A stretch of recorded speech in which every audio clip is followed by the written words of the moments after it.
সেদিন ছিল হিয়াকে নিয়ে বিভিন্ন কলেজে অ্যাডমিশনের খোঁজ খবর নিতে যাওয়ার দিন। কলেজ লাইফ শুরু, এখনো শুরু বলা যায় না, আসলে খোঁজ খবর নিতে যাচ্ছিলাম সবে। শুরু হতে এখনো বিস্তর কথা, বিস্তর খোঁজ, অনেক কিছু ব্যাপার আছে। তো যাই হোক, এত একটা বড় হার্ডেল পেরোনোর পর এরকম একটা দিন, আমাদের কতদিনের একটা স্বপ্নের দিন যে হিয়া কলেজ যাবে, তাই আনন্দ আমি আর ধরে রাখতে পারছি না। এত ভালো লাগছে এই দিনটা। ওর বাবাইও আমাদের সাথে গেছিল, আর সাথে ছিল আমাদের সেই ড্রাইভার নয়ন। এই নয়নকে ছাড়া আমাদের আর কোথাও যেতে ভালো লাগে না, তাই যখনই গাড়ি নিই আমরা সেই কার সার্ভিসকে বলে দিই যে নয়ন যেন সাথে থাকে। হিয়াও খুব খুশি ছিল।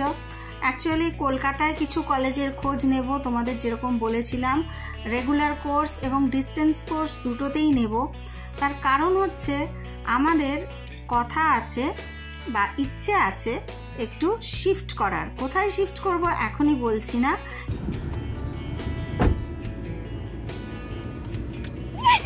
মায়ের হাসিটা জাস্ট বাঁধিয়ে রাখার মতো। কলেজ লাইফ শুরু, এখন একটু এই আনন্দের কোনো তুলনা নয়। আমি আর খেতে না, কাজল দেবড়ে যাবে, কাঁদিস না। আরে কোনো ব্যাপার না, জাস্ট এখন তো যাওয়া হচ্ছে, অ্যাডমিশন হবে কি হবে না দেখা হবে তো। আমার মেয়ে কলেজ যাচ্ছে, এটা কথা। আমার মেয়ে, তোমার মেয়েকে কতজন চেনে? যাই চিনুক না, যে আমার কাছে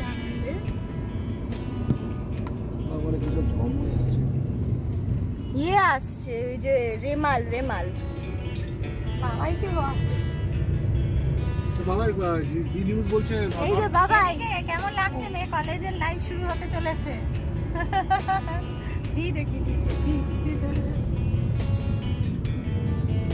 তো যেটা বলছিলাম, শিফট করার ইচ্ছে আছে, তাই জন্য সেখানকার কলেজগুলোতেও খোঁজ নেব।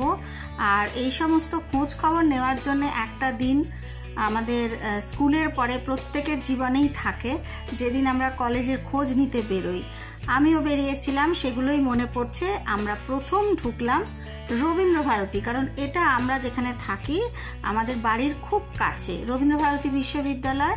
আগেও আমি অনেকবার এসেছি, আমি নিজেও পড়াশুনো করেছি, তবে সেটা জোড়াসাঁকো থেকে।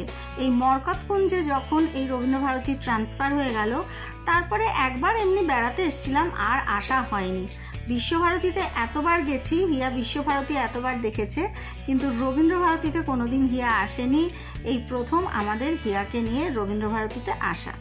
তো এখানে খোঁজ খবর নেওয়ার পর যেটা জানা গেল সেটা হচ্ছে যে এখানে রেগুলার কোর্সে হিয়া ভর্তি হতে পারবে। হিয়ার যা প্রাপ্ত নম্বর আছে সেই নম্বর ওদের চাহিদা মতো হয়েও বেশি, তো সুতরাং ভর্তি হতে কোনো অসুবিধা নেই।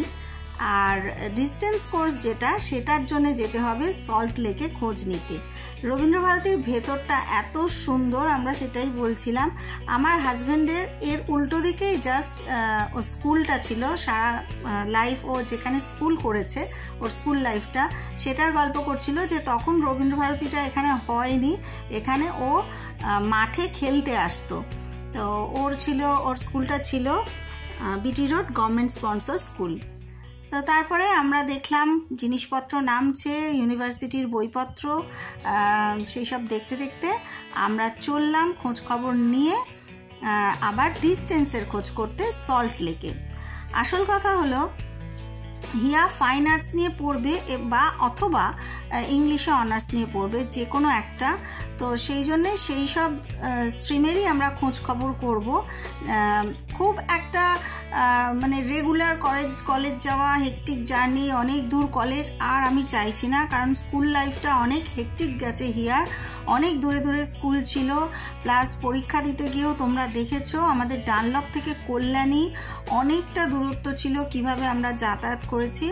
সেজন্য এবারে যে পড়াশুনোটা ও করবে, আমি চাইছি খুব নিশ্চিন্তে আনন্দের সাথে শান্তভাবে ও পড়তে পারে। এর মধ্যে যেন কোনো হইচই হল্লাহাটি যাতায়াত নিয়ে টেনশন এগুলো না থাকে।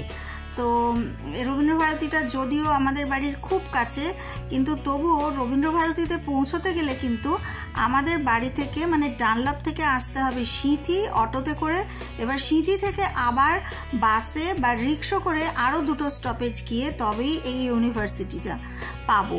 তো সেটা একটা মানে হেকটিকের মধ্যেই পড়ছে, মানে 2বার করে বদল করে যাওয়া, আবার ফেরাটাও তাই সন্ধে হয়ে যাবে, এক এক দিন দেরি হবে ফিরতে, রোদ বৃষ্টি সবই আছে।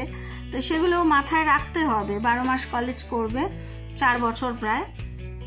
তা এইসব নিয়েই ভাবনা চিন্তা করে এগোচ্ছি আমরা। তবে বললো ফর্ম বেরোবে জুলাইয়ের দিকে, আপনারা নেটেই খবর পেয়ে যাবেন, তাই নেটে নজর রাখুন। আমরা চললাম সল্ট লেকের রাস্তাগুলো আমার ভীষণ প্রিয়, কারণ এখানে হিয়ার ছোটোবেলার অনেকটাই কেটেছে। আমরা এখানে গভর্নমেন্ট যে কোয়ার্টার আছে সেখানে থাকতাম, প্রায় বছর 2 আমরা থেকেছি। তো হিয়া একদম ছোটোবেলায় মানে নার্সারিও না, প্রথম যে প্লে স্কুলটা এখানে লাইজিয়াম, এখানেই পড়াশুনো করেছে।